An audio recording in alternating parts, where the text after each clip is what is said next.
I'm Judy Zelina, and this is the Millcreek Government Channel. The Erie Zoo is the perfect place to spend the day or just a few hours. A comfortable walk through the Erie Zoo and Botanical Garden takes about 2 hours. You'll enjoy visiting with nearly 400 animals in their collection, as well as the 11 beautiful parks and gardens throughout the park. Join me today as we find out what's new at the zoo since our last visit.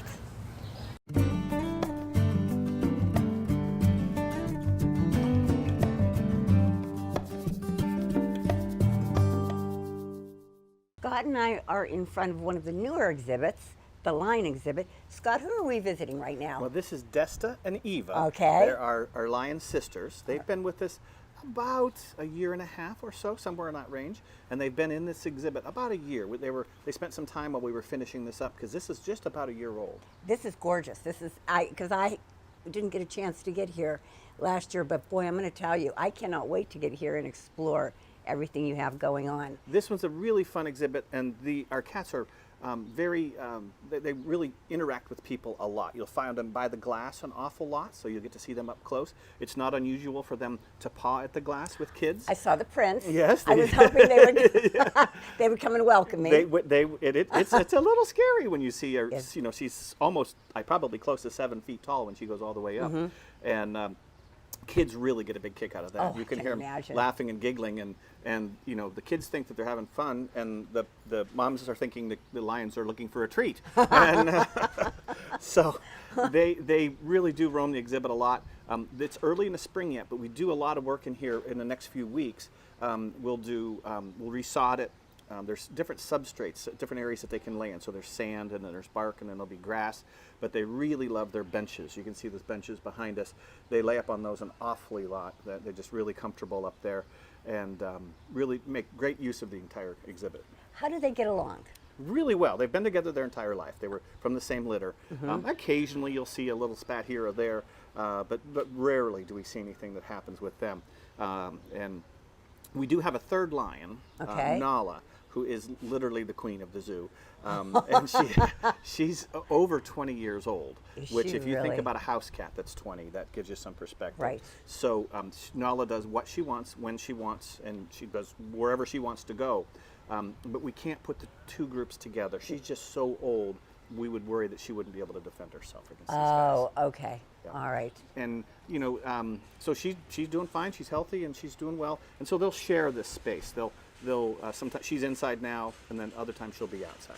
So they do get fed in the back where their bedrooms are, and typically they get a ground meat kind of product. But we've been experimenting with some other things lately. All right. And so one is a femur bone. It's a full cow femur bone, and we cut them in half. And they each get a half. And if you want to see a happy lion, you get to see a lion with a femur bone. Is that back in their bedrooms or right out here in the display? Generally, we try to do it back in the bedrooms, but oftentimes they come out with them because they're not giving it I up. would be terrified if I came to watch the lions and there's a femur bone sitting there. Well, it's cut in half, so it's not too big. But and we've begun to experiment with other things too, other types of meat. Okay. We actually were hanging them in different locations. And as you come this season, all right, you might see, we'll have signs and we'll explain what we're doing, but we hung some pieces of meat in various locations. And here at the lions, it was moving because it was hanging. And all so right, when they went to get it, it moved. Well, food doesn't move, so it scared the heck out of them. So they figured it out then? It took them a little while, but they figured it out. So that'll be something unique that you might get to see from time to time as well. Okay. How active? I see right now they're just kind of resting. They're basking in the sun. Do they race around a lot in here sometimes? Occasionally. It depends on particularly first thing in the morning. They're more active. But you have to realize lions sleep 80% of the day in the wild. That's their job, is to sleep. When I grow up, I want to be a lion. Yeah. I'm applying for that job. That's right. God. That's what they do. That I didn't know. I didn't realize that. They sleep. And so it's not unusual for them to be resting. Though we've added a few little tricks to help encourage them to be near the glass. As you can see, the substrate that is here continues into the exhibit. So one, it makes you feel like you're in the exhibit with this glass. But right up there, you can't see it, but there's a heater. And so on cool days or in the fall or early spring when it's cool, we can turn the heater on. It's just a radiant heater that heats this spot right here. And so they'll come here and lay. And so it really encourages them to get up close to people. No, I want to be one of your lions when I come back. So this has been fun. It's only been about Right. a year old, and it's modeled after several other exhibits that you've All right. seen, our Okay. lynx exhibit and Yes. our leopard exhibit. Yes. And this structure kind of works really well because of this cover. We can use it for lots of other things. When we do our senior day here at the zoo, for example, everybody Right. wants to be in the shade, so we've created lots of places for shade. We seniors like shade. Now, how old are the lions? They're still young. They're less than 10 years old. Are they? Yeah, they're still younger girls. And you know, we get the question a lot about a male lion. Will we ever acquire a male lion? Right. Eventually we might, but in Okay. the short term we won't because of Nala. The spaces that we have, because she's inside and they're outside, we wouldn't be able to house a male with that setting. Okay. So at some point we might be able to get a male, and everybody, you know, thinks the males are so much more beautiful, but I just love these girls because they're so cute. They are. Yeah. They are so pretty. And it's been a while since I've seen one up close with this display. It's absolutely phenomenal. And hopefully, again, it'll get better as the season goes on, as the plants start to grow a little bit more. And you will oftentimes see them laying either on top of each other or right next to each other. So really, it encourages you that we've done the right thing with the exhibit. Well, I'll tell you, when we were waiting, while we were getting set up, they were over there, they were cuddling. The one had the paw and was holding the other one. It is the cutest thing. It is. They really do. And people particularly love that part of it. The one thing that always amazes me is when I see them, when they stand up and do the pawing, I wonder how we as humans survived them, because they're big. Their heads are enormous, Yes. absolutely huge. Yeah. Big paws, big claws. They're Fast. just absolutely Yes. huge. So how we were able to survive them, I don't know. But they're one of our favorites here at the zoo. And actually, our original logo was a female lion with cubs. So they're always going to be part of who we are. Oh, good. Yep. Scott, thank you so much for telling us a bit about the lions here. And I just can't wait to see what else we have in store for us. Great.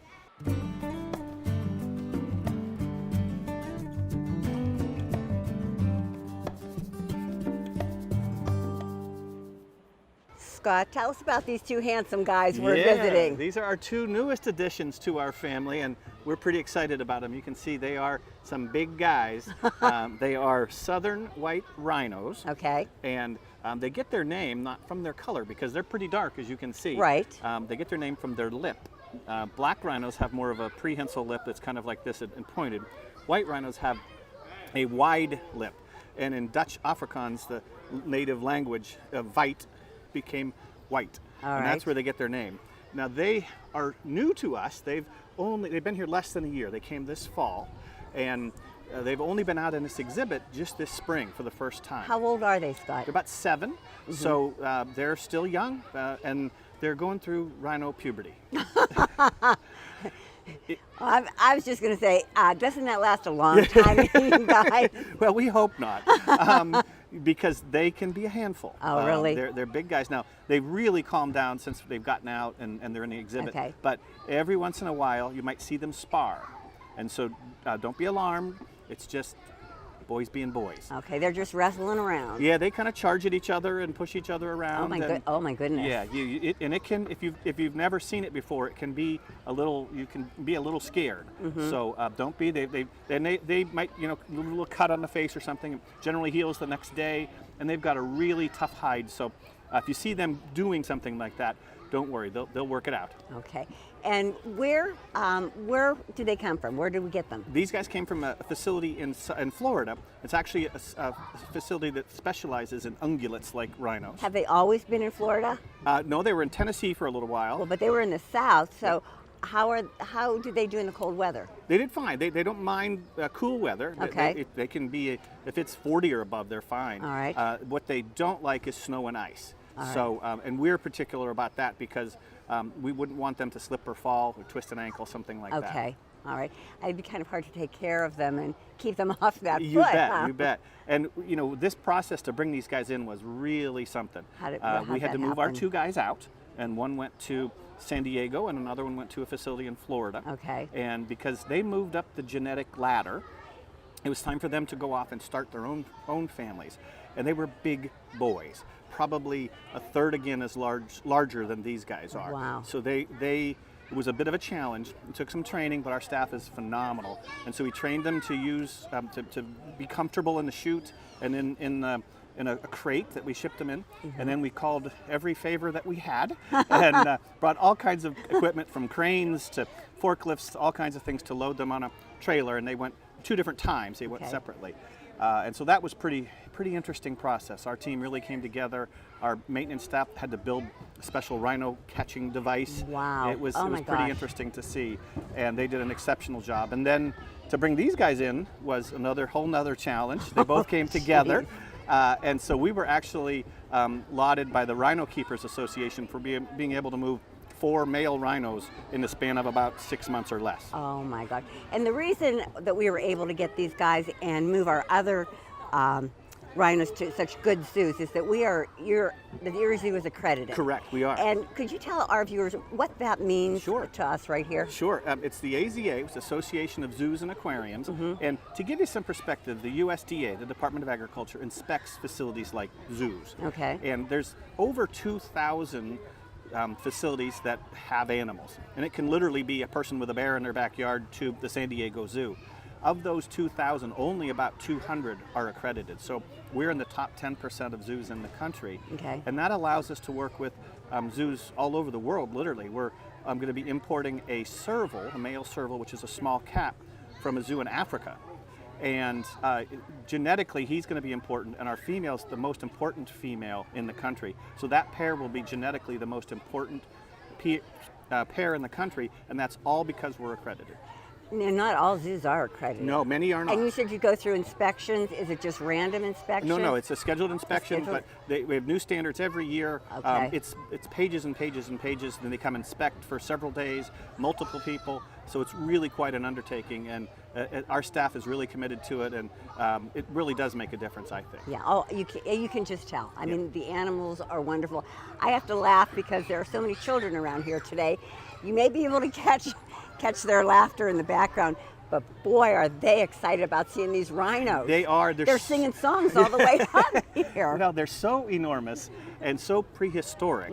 And these guys are much more athletic than our other guys because the other guys were about 20. So these are young ones. Yeah, so we had to make some changes to the exhibit. So if you come, you'll see these poles were added, and we did some other things to make the exhibit safer for the rhinos, particularly because they're so young and so active. Okay, and at night, I see back there the building. Is that where they stay at night? They do. Sleep? Yep, we have holding areas in the building there, and it's one of the finest design buildings in the country. We're one of the few zoos in the country that has successfully held 2 male rhinos. Oftentimes that can be difficult. Oh, wow. And we're fortunate. We've always had brothers, so that helps a lot, and they've always been together. But our team is amazing that works with them. Well, you do. You have a great team. I know you were telling me that the lions sleep a lot. What about rhinos? Rarely will you see them. You'll see them occasionally sleep together over in the sunshine there. The first time they were out and they sparred much of the day, by the end of the day they were exhausted and ready to go to bed. You could just tell. Their heads were hanging and they were whooped. So they're much like a couple of 7-year-olds at home. They're ready to go They to play bed. hard all day and then they're ready to go to sleep. Fight sleep during the day and then pass out That's at night. it. That's it. Yeah. Yep. Scott, thank you so much for letting me know everything I never knew about rhinos. I really appreciate it. All right, sure.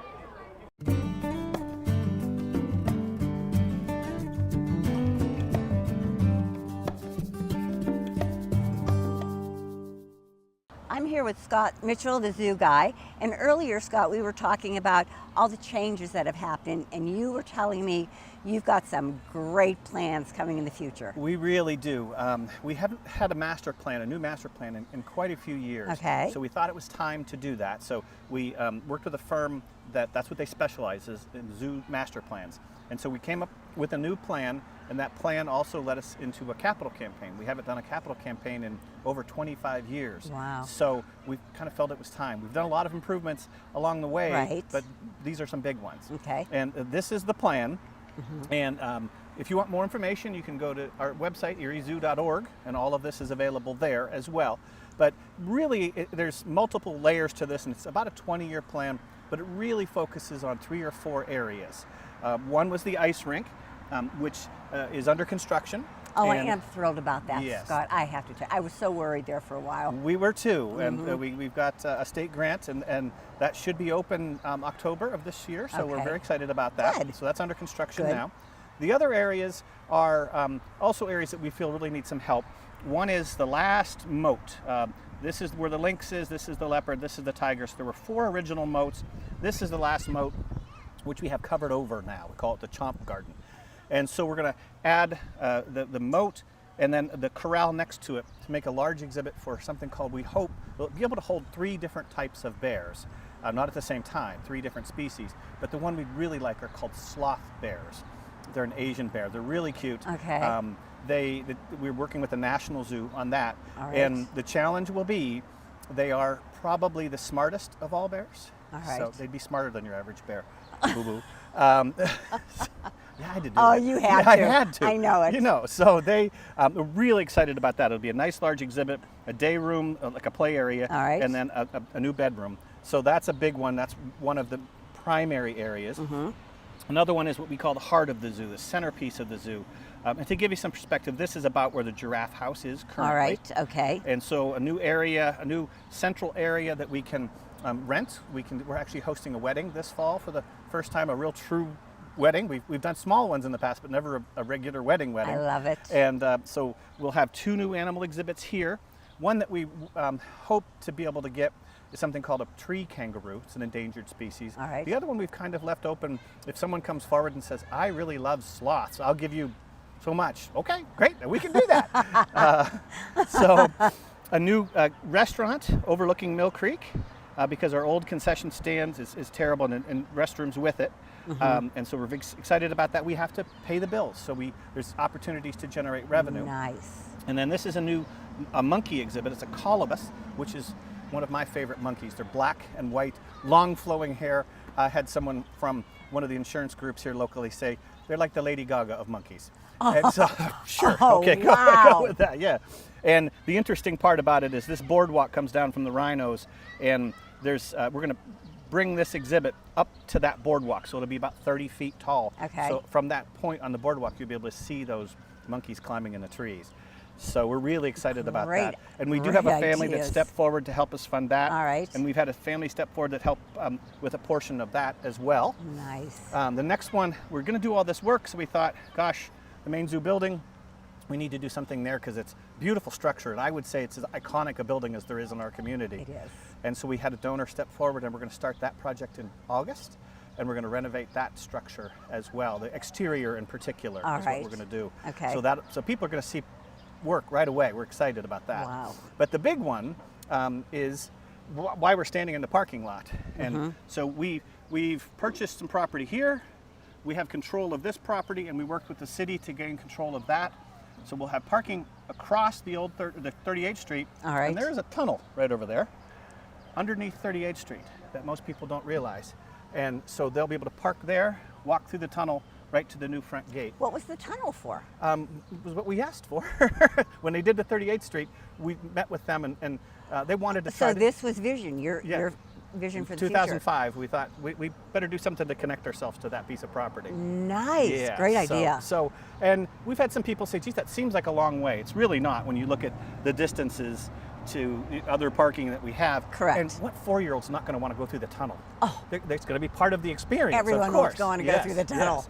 So the next one kind of really shows it in a better fashion. All right. There's the parking, here's the tunnel, a new front gate, and a new gift shop. We've got a tremendous gift shop person, and we're flat run out of room. Yes, And you have. It's packed. You in are there. jam-packed Yes, with- it is. with items. And that'll help generate revenue. Good. Again, the new walkway up to the main zoo building, but the real exciting stuff will be right behind us, and that's a new giraffe exhibit.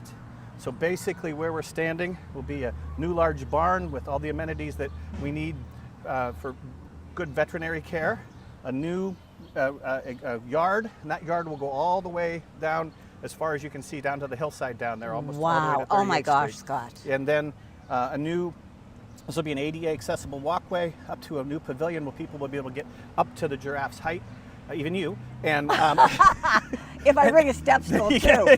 all the way up to the giraffe's height, and you can feed the giraffes. Oh my gosh. at that spot. Yeah, and it'll be big enough to house maybe 50 people, so they could rent it for a private function. And wouldn't it be fun to have a birthday party with a giraffe? That would be great. Now, we're talking a lot of work here. Mm-hmm. How long, what time period are you looking at? Sure, it's going to take some time. Zoo exhibits take a long time. The rink should be open by October. The main zoo building could be done by the fall. Some of it depends on how the campaign goes. We have a $10 million goal, and we're fast approaching $7 million. All right. But the last 3 is the hardest 3 to get. So we're hoping for everybody's help. The next exhibit would be the bears, because they're kind of standalone. A lot of what happens here depends on what happens in the center of the zoo and moving the giraffe and all of those things. So those could be a while, but it's probably a 5-year window for those other 3 projects. Scott, this is exciting. Fun stuff. I mean, this is so exciting, and thank you so much for letting me and our viewers get a sneak peek of this.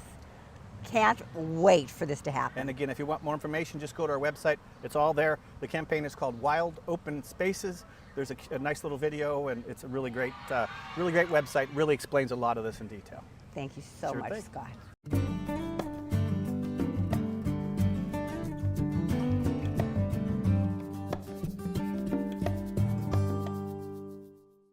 It doesn't matter your age, infant to senior, the Erie Zoo has something for everyone. Come on down and find out for yourself what keeps over 400,000 annual visitors coming back. Thank you for touring the Erie Zoo with me today, and thank you for watching the Millcreek Government Channel. Until next time, have a wonderful day, and be sure to come out and visit the zoo.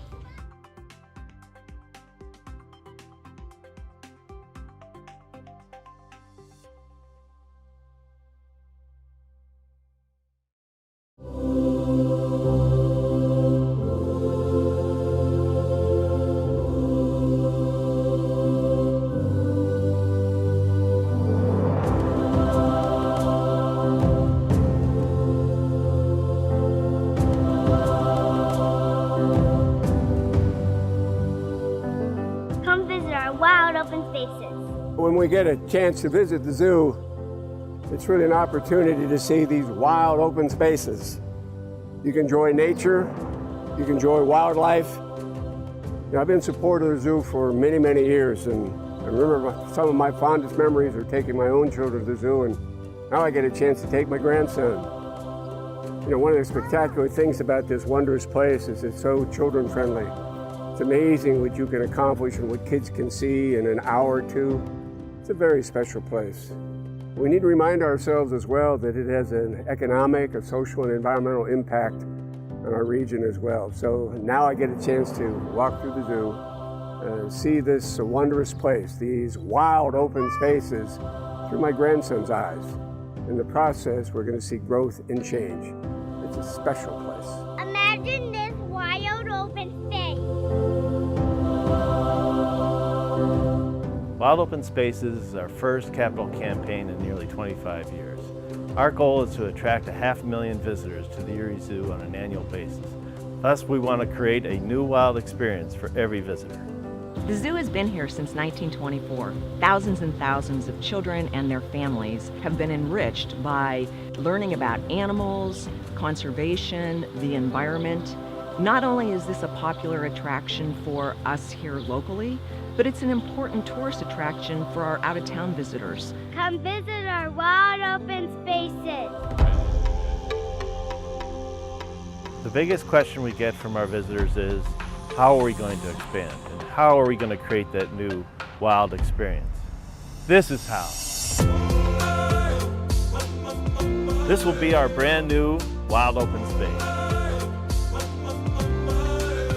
The zoo is so much more than a great place to visit with your family. Education and conservation are important parts of what we do. We have breeding programs for critically endangered species like the Amur leopard, the black-footed penguin, and the Bornean orangutan. This campaign will allow us to continue that work. Will also allow us to build new homes for up to 4 new species, a new restaurant overlooking Millcreek. We'll create a new front entrance, a new gift shop, and we heard you folks, we're gonna bring bears back. Imagine this wild open space alive again. Help us build our wild open spaces. I'm chairing this capital campaign because this zoo has been such an important venue for me and my family. I'm asking for your support so that we can preserve these wild open spaces for future generations. Now is the time to step forward and support our efforts to preserve and to enhance this wonderful asset and these wild open spaces.